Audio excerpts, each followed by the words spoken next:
working on replacing.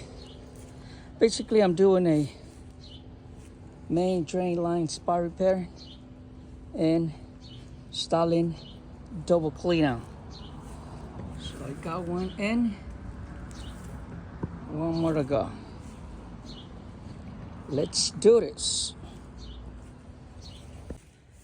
I am all done. The double clean out, it's in place. This one goes to the street. This one goes inside.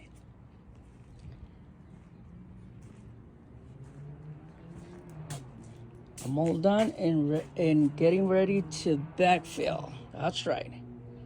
That's how double clean out looks like. A lot of people, they call it bull clean out, so because it looks like a bull. So those two things sticking out. So anyways, let's go. Let's backfill it. All right. I'm all backfilled and done here.